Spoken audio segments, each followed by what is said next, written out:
नारी से ही पूरा संसार बा। नारी आखिर होली का चीज, भूमिका से कहे पर कैसे बात कर।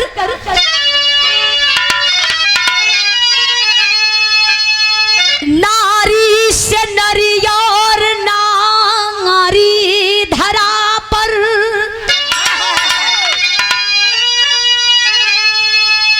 नारी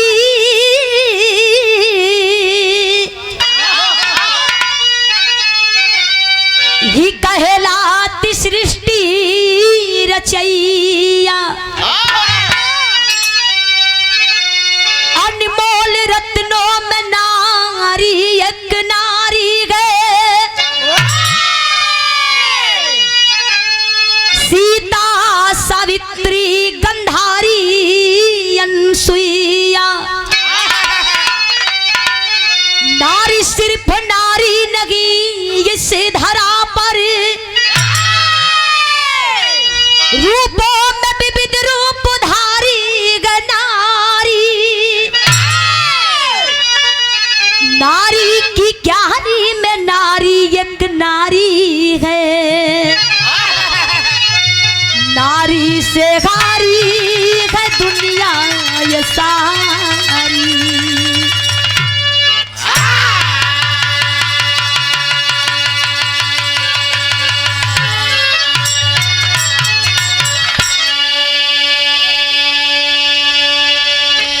नारी की क्यारी में नारी एक नारी है।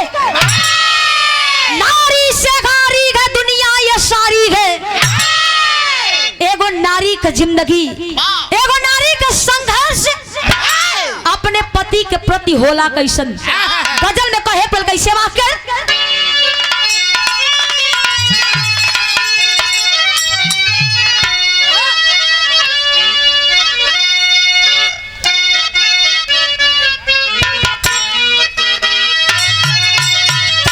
गुरुजी ये आपसे चुरावल चीज बा।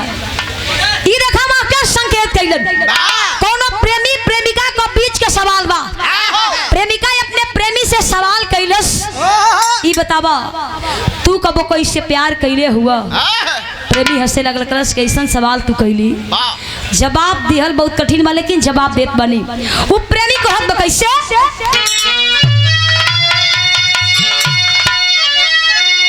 ये कहे, ऐसा पहेली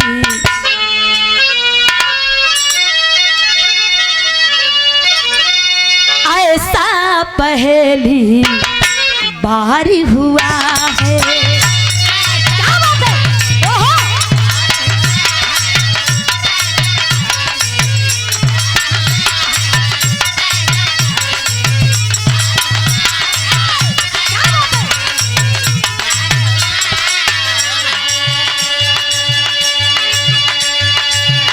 ऐसा पहेली बाहर हुआ है। क्या बात है।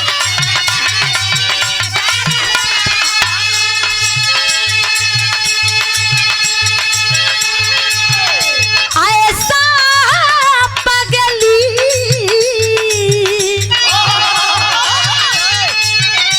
बाहर हुआ है।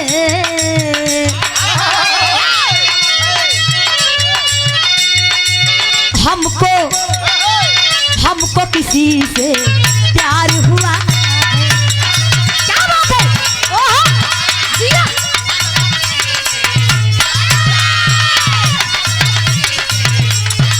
जिया।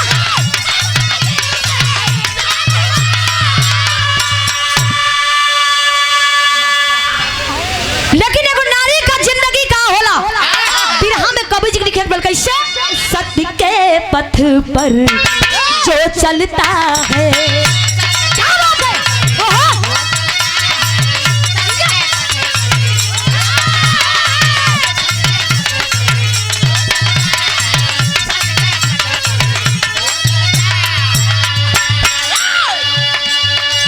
सत्य के पथ पर जो चलता है।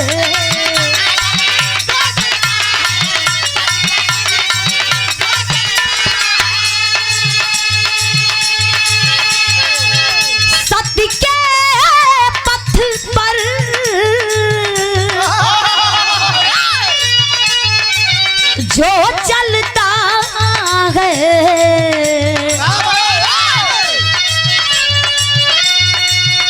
काम वही जग में करता है। क्या बात है?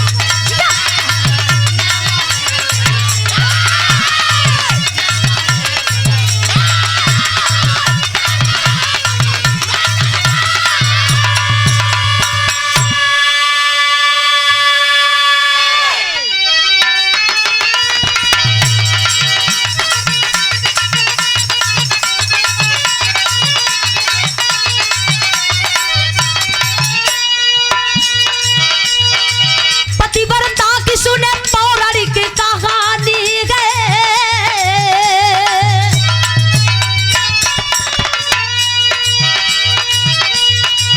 पतिव्रता की सुने पौराणिक कहानी है। सत्य की सत्यता को वेदों ने बखानी है।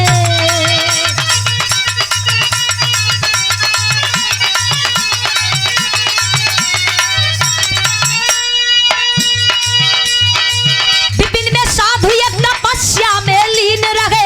विपिन में साधु एक तपस्या में लीन रहे। साधना भक्ति भावना में वो विलीन रहे।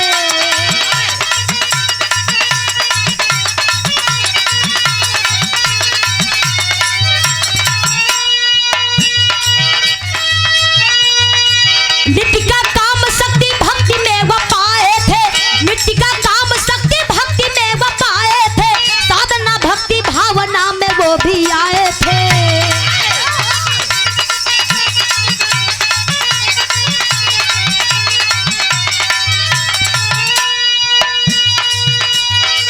संत की बाणी सत्यता को ही बताती है। संत की बाणी सत्यता को ही बताती है। चले जो पथ पर दिव्य ज्योति को जलाती है।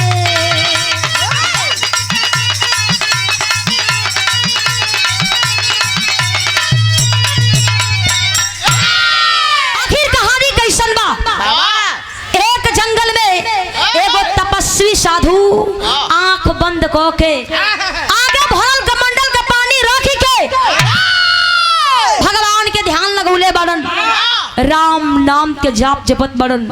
ओ जंगलवा में एगो घटना घटल। आखिर होत का बा मास्टर? गीत लगल। गीत कवन बा?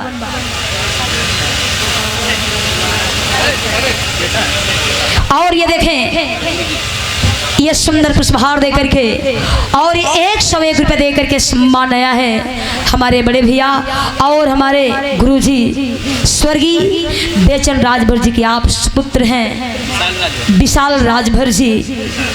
पूरे परिवार की ओर से बहुत स्नेह बहुत आशीर्वाद मिला है।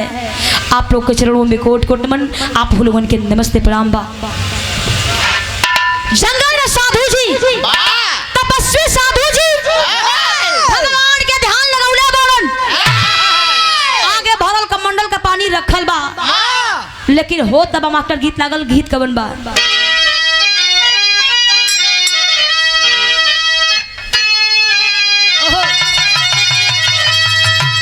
देखा गीत बहुत पुरान बा।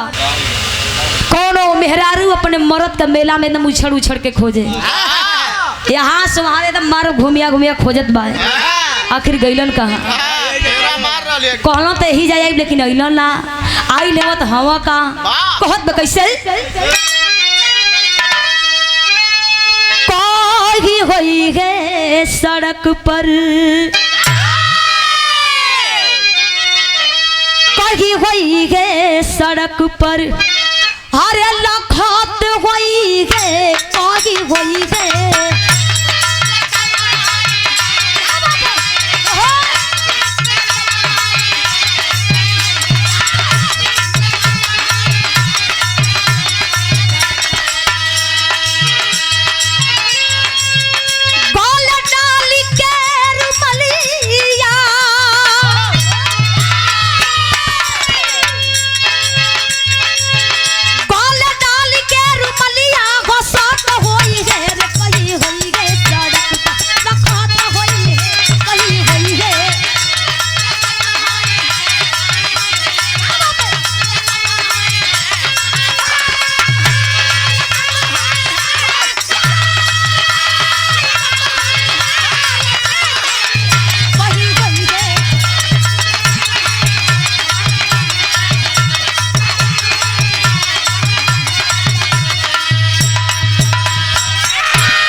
लगौले बारन होत का बा कहे के पड़ल साधु राम राम रघिया अरे साधु राम राम रघिया रटत रहल साधु राम राम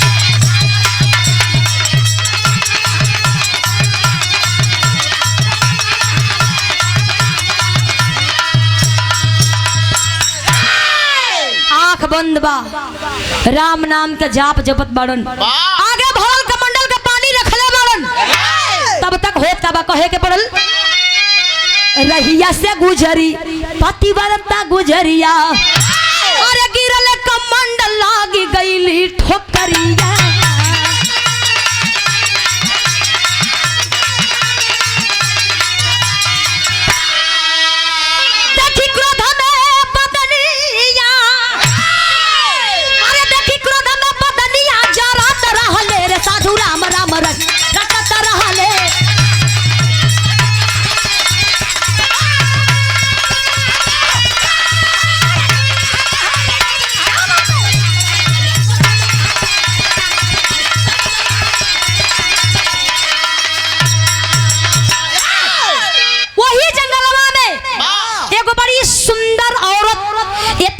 खूबसूरत औरत इतनी सुंदर बा हो भैया लेकिन अपने कोढ़ी पति के पिठिया पर लदले ह वही रास्ते से जात बजेनो रास्तवा में उ तपस्वी साधु भगवान के ध्यान लगौले बड़न वो अपने पति के प्यार में तनी पागल रहे दुनिया के कोनो देवी देवता के ना माने वो अपने पति के ही अपन भगवान माने अपन देवी देवता माने और रास्तवा से गावत एकदम झूमत के निकलल ध्यान नहीं खेदे तब तक ओकरी पैर से साधु जी के कमंडल पर ठोकर लगल कमंडल का पानी गिर गई साधु जी के मुंह पर पानी का छिटा गई ध्यान टूटल देखलन अबाक गुस्सा में आंख लाल लाल बा डांट करके मार दिए तू तो बड़ी पागल बड़ी रे दिखाई ना दे अरे तू पढ़िया के पिठिया पर लदले हई आ तो के दिखाई नहीं खेदे तू इतनी पागल हो गई बड़ी कुछ दूर जाके खड़ी होके कलश की है मालिक क्षमा कर दे हम देखली ना ध्यान ना देली डांट करके बात देते गए कौन करा घमंडी औरत तू गलती नहीं की कइले तू बहुत बड़ा पाप कइले बाड़ी एकर सजा तो के मिली दौड़ के जाके पैरवा पकड़ के रोवे लागल कलश है मालिक जवन कहे कोई जवन सजा देवे कोई हमें दे लेकिन हमरे कोढ़ी पति के कुछ मत कहो साधु जी डांट करके बात देते हैं गुस्सा में आंख लाल लाल बा डांट करके बोल दिए कौन की कान खोल करके सुन ले पाप ने की कइले एकर सजा तो के मिली आखिर कलन का गीत लागल मास्टर गीत कवन बा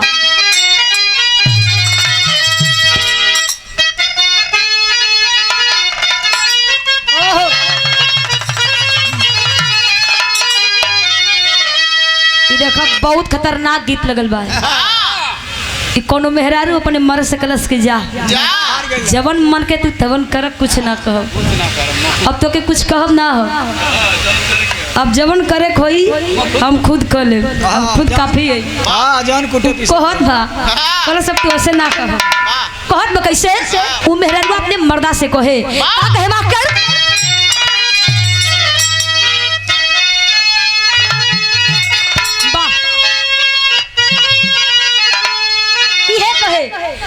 अरे मन करे सिलावट पे लोढ़ा से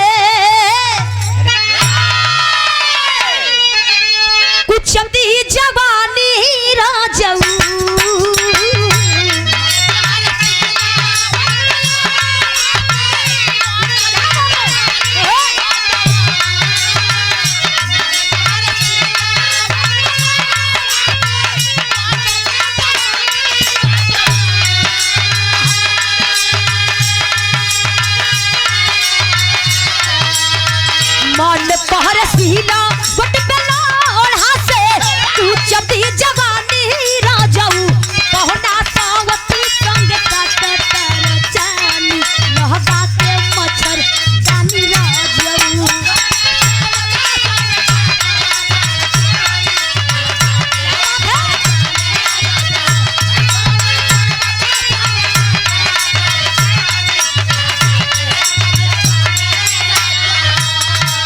लेकिन तपस्वी साधु डांट करके बात दिए, डांट करके बात देते थे कान खोल करके सुन ले कि जवन तू पाप पहले बारी एकर सजा तो के मिली आखिर कलन था देई दिहले श्राप देगी छानावागु बनावा में ज्ञानी साधु जी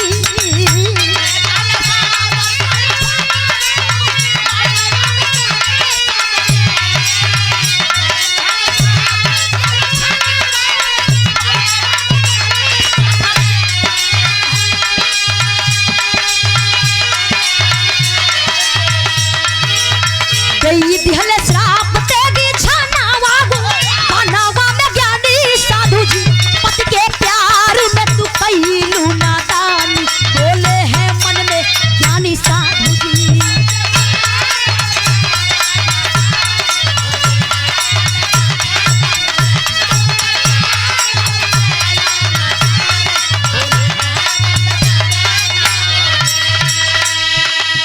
आखिर साधु जी का सुन ले एक कोढ़िया खातिर एगो तपस्वी साधु के तपस्या भंग कर देली कान खोल के सुन ले आखिर कलम है का कल के सूरज ही हो देखे ना कि पई गे होत सवेरे तोहार पति मर गई रे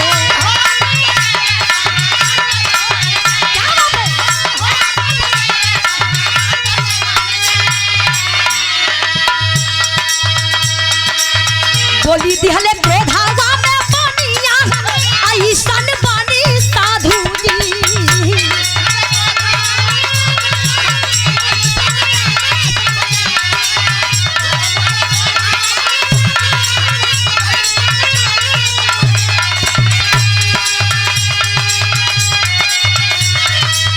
बोली दिहले क्रोधावा में पानिया ऐसन पानी साधु पति के प्यार में तू कैलू नादानी बोले है मन में ज्ञानी साधु जी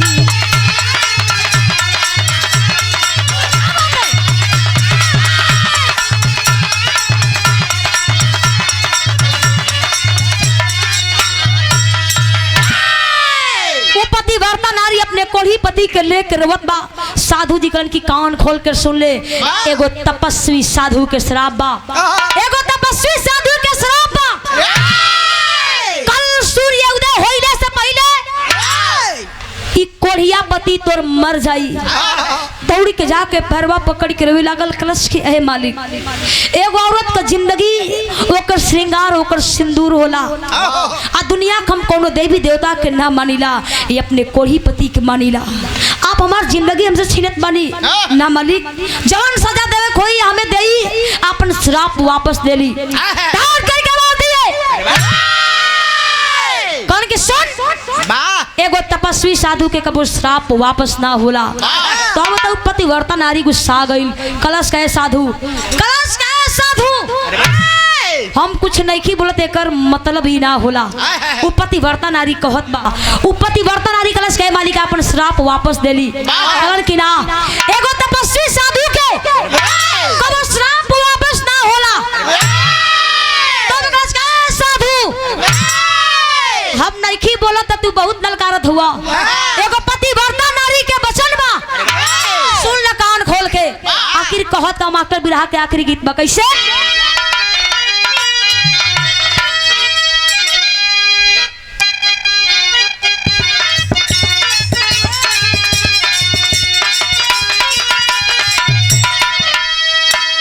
ए गीत के मल्ला भाई लोग आवेला भोरहरिया में कैसे मास्टर के बाटे पार के जवैया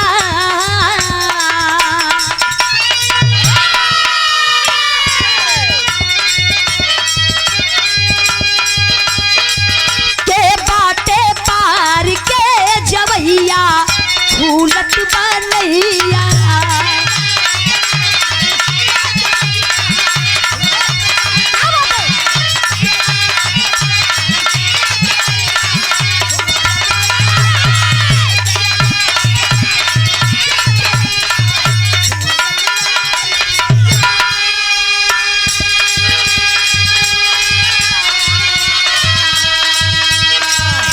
पतिव्रता नारी अपने कोही पति के लिए कहत बा कलश का साधु अपन श्राप वापस ले ला करन की ना तब कहत बा कैसे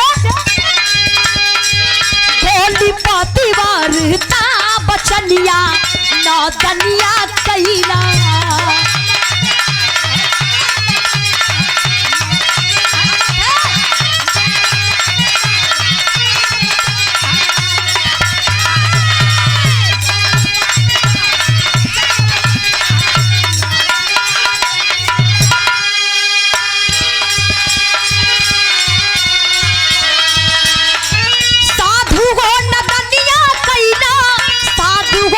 दनिया कैला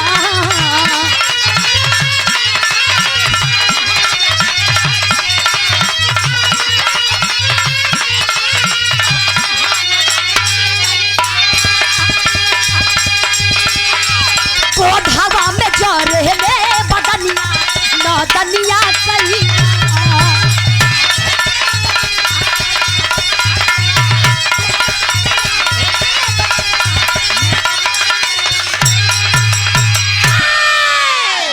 पतिव्रता नारी कलश के साधु डांट करके बात देती गए कलश का साधु श्राद्ध न हुआ कल सूर्य उदय होने से पहले हमार कोढ़ी पति मर जाई है सुन ले एगो पतिव्रता के वचन बा कलश को पतिव्रता नारी के वचन बा कल से सूर्य उदय होइबे ना करी ओकर बतिया सुन के साधु जी हंसेलन करन के ई देख करन के है ना तू पतिव्रता बाड़ी एकार देखा के तू हम लोग कहत हुआ नारी के सती के तू हमके इशारा करत हुआ याद कर देने सती जी का साधु जी कहे लगलन तो तू पतिव्रता बाड़ी कलश कोनो शक बाका तेरी में कहे पर कैसे बात कर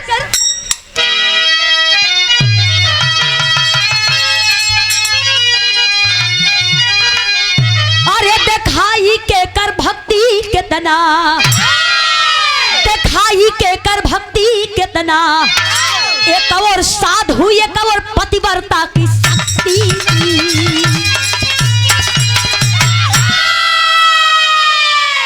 एक और साधु एक और पतिव्रता की शक्ति देखाई के कर भक्ति कितना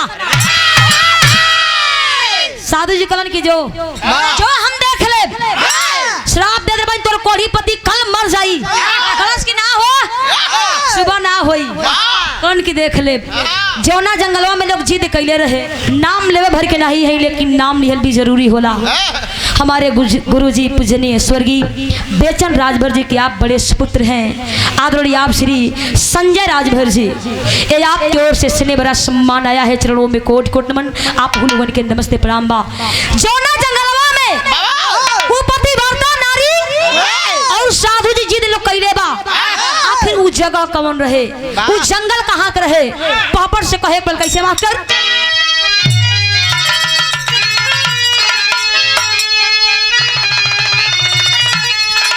अरे दोनों जिद पर अड़ी गईले मैदानवा बीच बनवा में अजले क्रोध में दोनों के नयनवा बीच बनवा में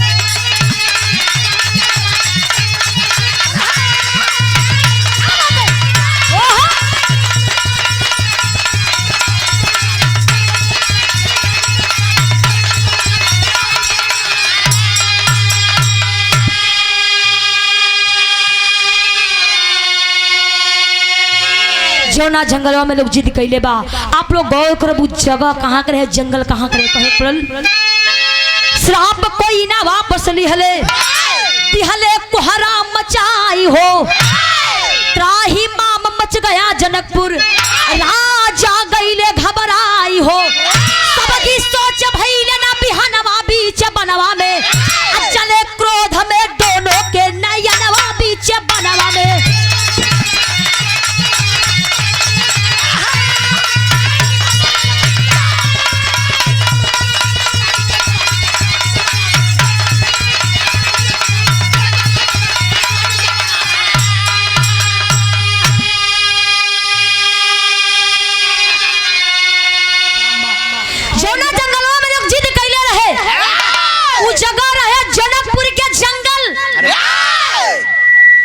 पतिव्रता नारी कलश की कल से सूर्य उदय ना होई। साधु जी कहन की जो तो हम देख ले। ए भैया रात भइल 24 घंटा से पार हो गई, लेकिन सुबह हो के नामे नहीं खेले। हाँ काल मच गई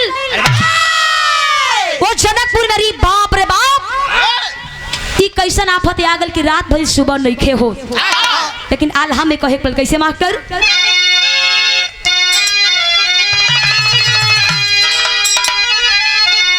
अरे छवली अनहरिया वही जनकपुर नगरिया भैया।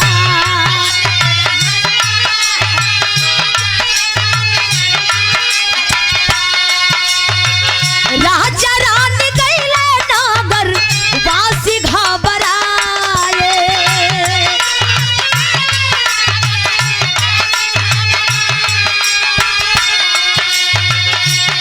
राजा जनक जी के दरबार में इतना भीड़ लगल, इतना मेला लागल बा। राजा जनक जी अपने मंत्री जी के बुलवा के कहन करे मर्दवा जाके पता लगेब। राजा जनक जी के मंत्री जी अपने गुप्तचरण के लेके और जंगलों में पता लगावे बता चलन हो। पतिव्रता नारी साधु जी पकड़ाए गईलन, लेके महल के अंदर लोग आइल। पतिव्रता ने रो रो के कहे लागल के मालिक हम अहू वचन देले बानी कि कल से सुबह ना होई, और इस श्राप देले बानी के मार कोई पति सूर्य उदय होने से पहले मर जाइए। साधु जी से राजा जनक जी कहलन करे मालिक है महाराज, आखिर ना श्राप वापस लेब तो कोनो उपाय बतावो। साधु जी उपाय बतौलो न कि कैसे सुबह होई। कल न का लगले बतावे साधु जुगती उपहिया भैया।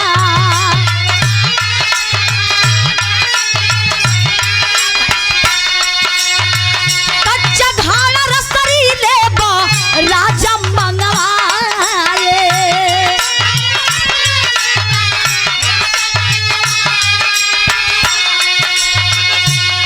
साधु जी कहे लगन गए महाराज जा उपाय बतावो, बनी जा कच्चा घड़ा मंगावो और कच्चा रस्सी मंगावो। कोनो पतिव्रता नारी आई कच्चा घड़ा में वो कच्चा रस्सी बांध के कुआना से पानी निकाल के कोढ़िया के नवाई, तब जाके कोढ़िया के कोड़ सही होई, ओकरी बाद सूर्य उदय होई। राजा जनक जी कहन करे मर्दवा ये जनकपुर में पतिव्रता नारी का लाइन लग जाई, तू एगो के बात करत बाड़ो, हजारों लोगन के लाइन लग जाई। राजा जनक जी अपने मंत्री जी से वो जनकपुर में ढिंढोरा पिटवा देलन। कौनो राजा जनक जी के राज्य से कोनो पतिव्रता नारी ना आईली हो, तो राजा जनक जी कैलन का कहे को कैसे, कोई पतिव्रता नाही जनकपुर नगरिया भैया।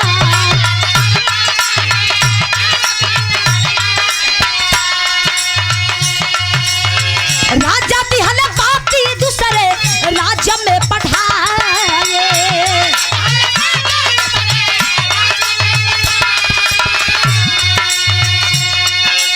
आखिर कोनो पतिव्रता नारी ना आईली, पापी गइल कहां? अयोध्या में राजा दशरथ जी के पास रानी कौशल्या जी कली के मालिक आदेश हो तो हम जैती ये लिए हम पतिव्रता बानी। रानी कौशल्या युवती के सजे लगली जाए खातिर जनकपुर में। तब तक अयोध्या के नौकरानी, अयोध्या के मेस्तरानी आइल ग्रस गए मालकिन इतना रतिया कि आप सज धज के कहां जात बानी। पूरा बात रानी कौशल्या जी बतौली कि जाई, हम उपाय बतौली, पूरा काम करब तब जाके सूर्योदय होई। अयोध्या के नौकरानी के रसी मालकिन इतनी सा काम करे खातिर आप जात बानी, बड़ी बेइज्जती होई। एक रानी हो के आप जात बानी, बड़ी बेइज्जती होई। ई कमवा हम ही के करे देही ना। अयोध्या से नौकरानी चलल बा, कहे के पड़ल पाई के आदेश समझता रानी चली भैली भैया।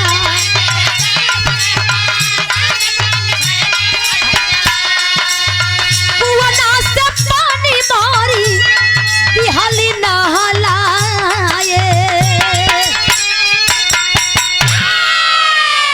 अयोध्या के नौकरानी जनकपुर में गई, हाकार मच गई। इतना भीड़ लगल बा, कोई गौर नजर ना कैलस।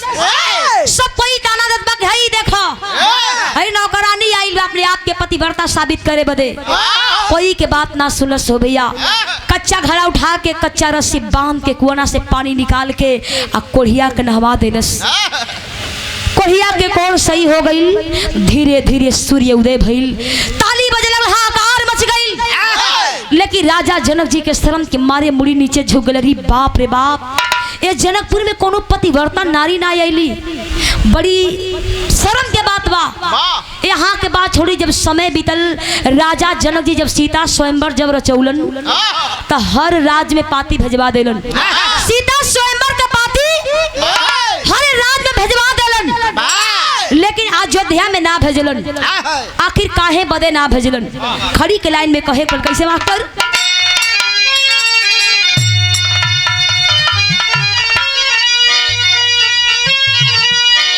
यह गीत के गुरुजी मिर्जापुर के रहे वाले पंधारी दादा गाँव में। हम तो देखबे नहीं कैली, आप लोगों तो देखले बनी, लेकिन गाँव कैसे आप ना मिली ए भैया, अब ना मिली ए बाबू, अब ना मिली अनेनुआ के तार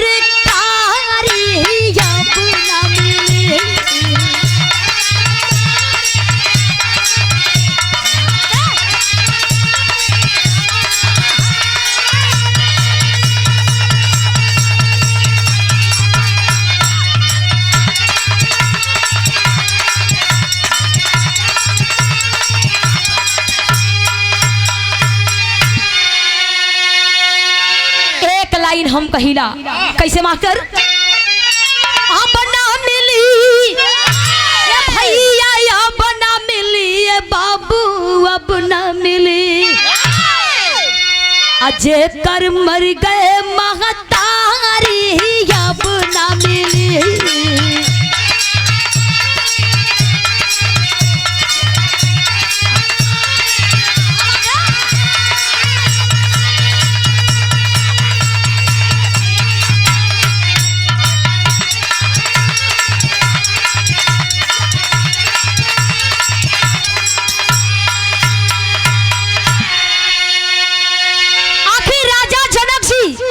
अयोध्या में काहे बदे पाती ना भेजलन? कहे पर कैसे?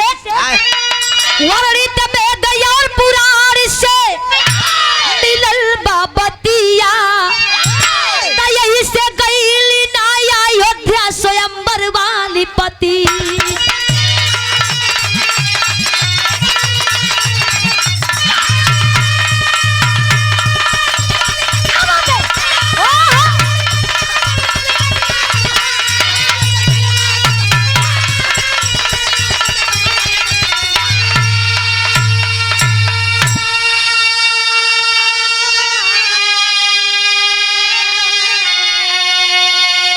मिली कोई ना नार जनकपुर पतिव्रता मोर भाई, अवधपुरी से आकर मेस्तरानी फर्ज निभाई।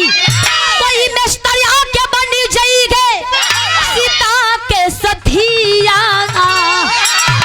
राजा जनक जी के ये चिंता ये डर सतावे, अयोध्या में पाती यही बदे ना भेजलन। अगर सीता स्वयंवर के पाती अयोध्या में जाई तो अब रहते एगो नौकरानी आके अपने आप के पतिव्रता साबित कर देलस, कुआं से पानी निकाल देलस। अगर सीता स्वयंवर के पाती जाई तो कोनो नौकरवे आके सीता के लग चल जाई, कोनो सफाई कर्मी आके धनुषिया उठा के तोड़ दई। अब मजबूरी बा के बिटिया से बियाह करे के होई, उहे शर्त रहे। यही लिए राजा जनक जी अयोध्या में पाती ना भेजलन हो। लेकिन आप लोग सोचो, जब अयोध्या पाती ना गई तो भगवान श्री रामचंद्र जी से बियाह कैसे भइल? भगवान श्री रामचंद्र जी और लक्ष्मण जी गुरु विश्वामित्र जी के संग गुरुकुल से लोग सीता स्वयंवर लोग देखे गई रहे। बड़े बड़े राजा, बड़े बड़े महाराजा जाके लोग आजमाइश कइल, धनुष हिले के बतिये छोड़ा, टूटबे ना कैलस। भगवान श्री रामचंद्र जी कलन की मौका छोड़म ना, गलन धनुष उठा के तोड़ देलन। वही मड़वा में चारों भाइयों के संग चारों भाइयन के शादी भइल। यही से हम बताइला कि जेकर बियाह जैसे लिखल रही, जहाँ लिखल रही, जैसे लिखल रही, जब लिखल रही, हो के रही। दूसर का कोई लाख उपाय करे, आई हो सच्चाई हो कि जेकर मौत जब आ जाई, जहाँ आ जाई, जहिया आ जाई, जाए के हो जैसे आ जाई, ये दुनिया के छोड़ के जाए के बाद कोई रहे नहीं खे आई। कोई मिस्त्रिया के बनी जाइगे सीता के सथिया, तो यही से गईली ना अयोध्या स्वयंवर वाली पति।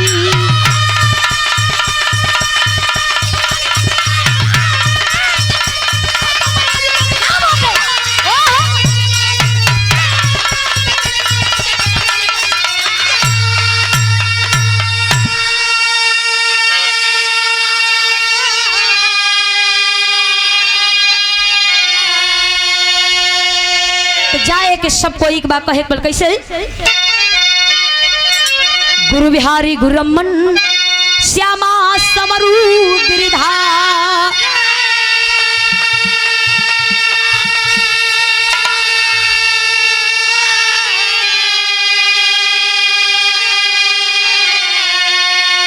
कथन के कविश्वर चंद की लहर फुलवारी,